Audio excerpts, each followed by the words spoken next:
Support the channel on patreon.com/manlightfoot.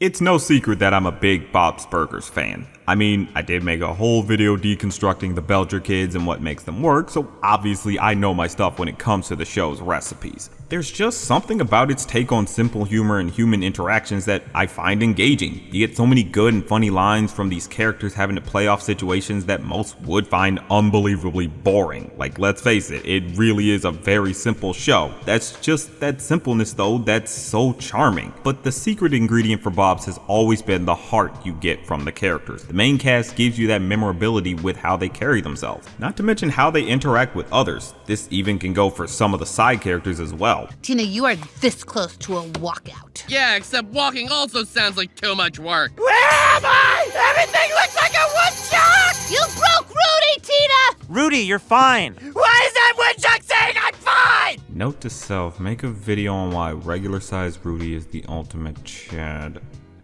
There's no doubt that... Get out of here. There's no doubt that Bob's is a great example of making more out of the mundane. So, why do so many fans think the movie is weak? What? I'm not kidding. For some reason, the movie that dropped is considered boring by some people who claim to watch and love the series. I can't help but think... Why?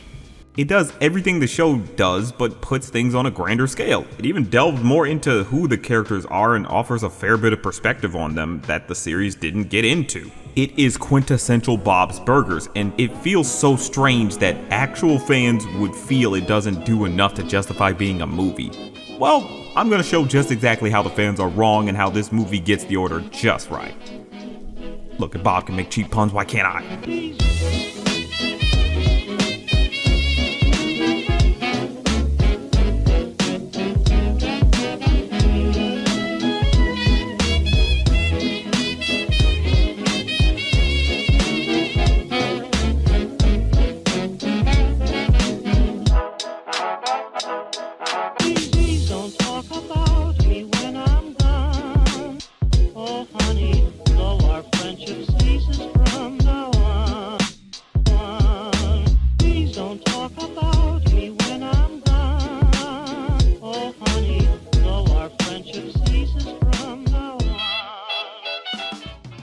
How about you playing some of this? What, to scare him? No, to enchant him. Now, the movie gives a simple enough premise that manages to work for these characters without feeling like it's out of place. Fair warning now, this video is gonna get into spoilers, so be aware. Then again, you wouldn't have clicked on this video without having watched the movie unless you're, Texas. A few years ago, a murder occurs at the Wonder Wharf that later gets discovered when a giant hole is formed in front of Bob's Burgers that was hiding the body. This kills business for a while, which is terrible for Bob since they need to pay their rent. Louise decides to take it upon herself to solve the murder, so the hole will get covered up after being called a baby for wearing her iconic bunny ears. It's a fairly simple story that honestly feels like something a Bob's movie would do. It gives us everything from the characters' off-color reactions even to their unique problems that would work for a movie about this show. Even gives us an amplified form of their own brown humor.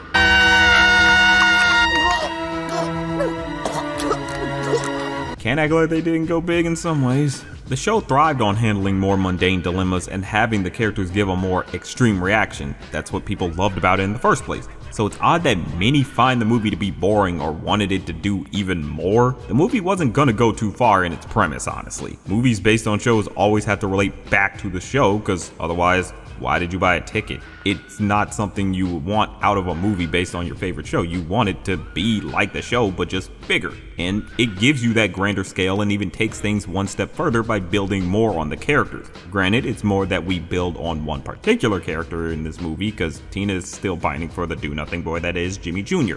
Seriously, honey, just do yourself a favor and forget about him. Like I said before, his dad's a January 6er. I will admit that it's mainly one character who gets an arc in this, but it's not really a detriment. Everyone gets some good lines and decent enough personal problems to deal with. Bob and Linda having to keep the restaurant afloat can keep you engaged because that's always been at the heart of Bob's with making sure their business doesn't go under. Of course, they go at it in a more off-kilter way. I'll push the product while you push the cart. But the bikini. It's summer, and sex sells, baby. Yeah, Bob. Sure, someone had some fantasies about that image somewhere. The stakes overall stand along with them dealing with a murder having occurred. The family gets caught up in it all with Grover threatening to kill them. Funnily enough, with an old crossbow and one arrow, which is hilarious considering it's an old crossbow that most likely doesn't work. So you're just laughing at the fact that it's like, really, they probably could take him down, but it's a case of we can't let the kids get hurt. They have been in life-threatening peril before though, with them almost drowning under the pier because Felix, but this one throws in more danger when they get buried alive. It adds more levels of suspense to things because there's a full-on chase scene and more moving pieces in general, so it stands out a lot stronger for a film. That's something that even the series couldn't do, especially with that chase sequence. But the main thing that keeps things moving throughout the film is Louise's art. She's always been the type to never let what people call her get to her, mainly because people are afraid to insult her for obvious reasons. Teddy! Sounds good, Linda. And I'll see you in hell, Teddy. I'm sorry, Teddy! I will see you in hell! Yeah? Why? Well, I'm John Wick, and Jean is my puppy. And you're those guys who did something to the puppy. I'm not sure what, because I only saw the trailer, but I know enough about it to know that you're gonna pay. No, hear me out. Louise, ow, you're hurting me. Ow. Oh, Bob.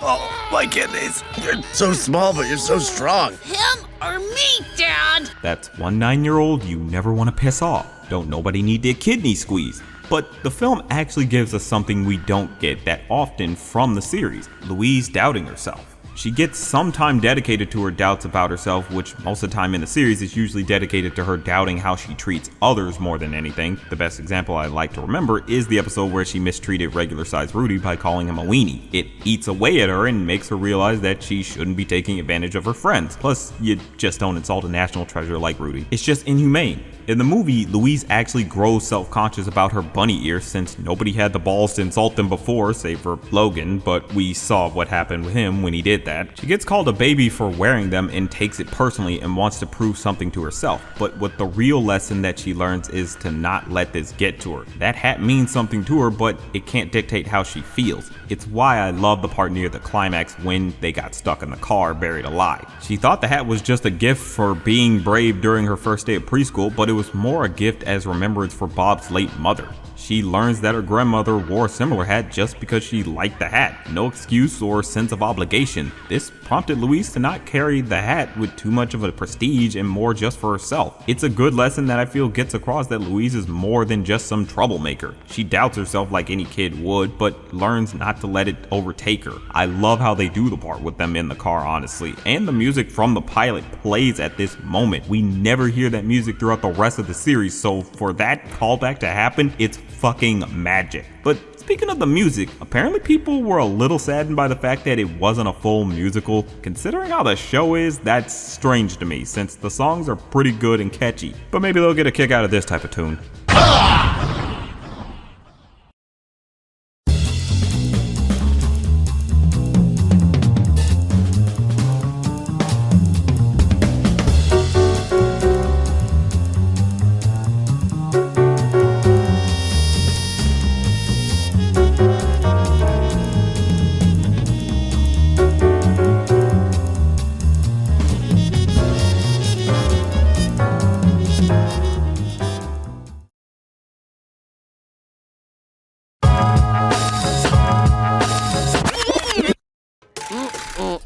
That sounds good. Dad's been using this restaurant stuff all wrong.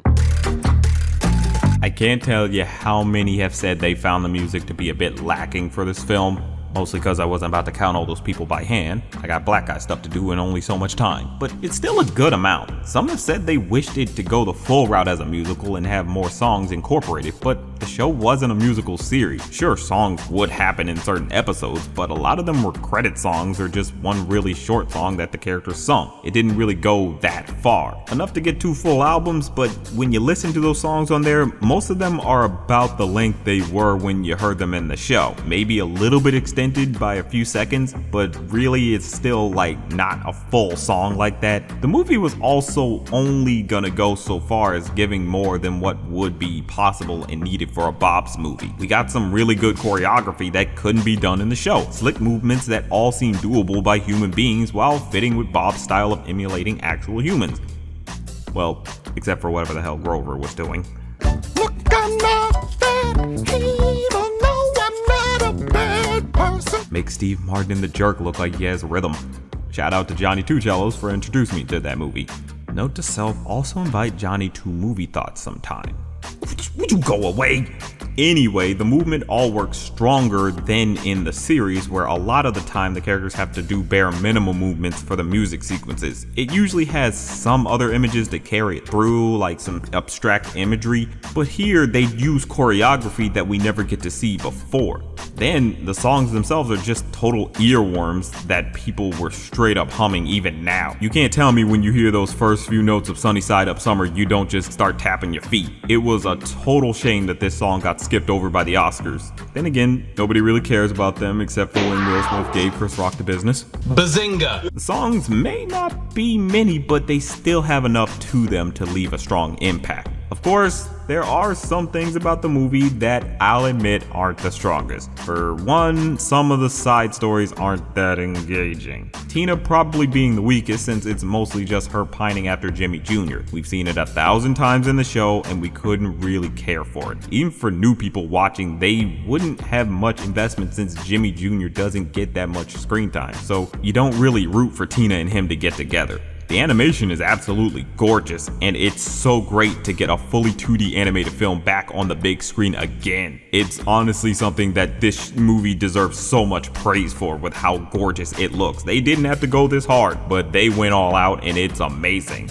But the one thing that's somewhat irksome is the facial expressions. They usually keep a neutral face the whole time to the point you're wondering what are some of the emotions they're supposed to be having. Now, this is more a condemnation of the show because in recent seasons they mostly keep the characters to one neutral face while the performances are emotive. It's pretty distracting even for a big fan like me, so I expect it to bother other people too. This even goes across the board to other shows that's made by the same crew or creators. But this all is minute considering it's still a damn good Bob's Burgers movie. It gets down exactly what the show is and who the characters are without compromising what the show is or what it's about. It gives a grander scale plot but doesn't go for one that you couldn't see any of the characters doing. They even let a previous character be the villain when they weren't really before. Grover killed someone.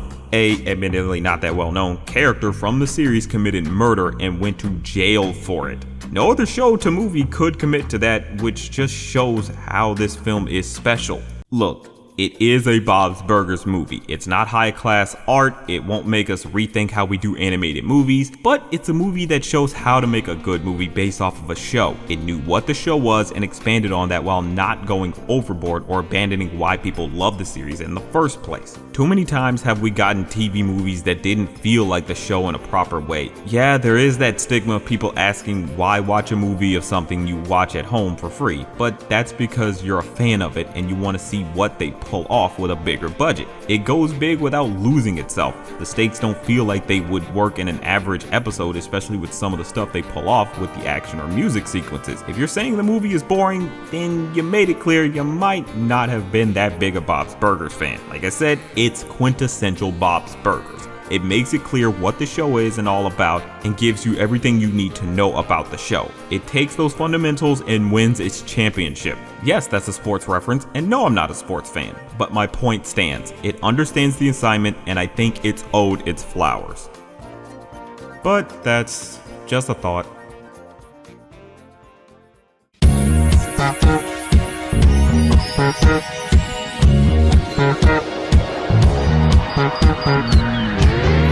Thank you.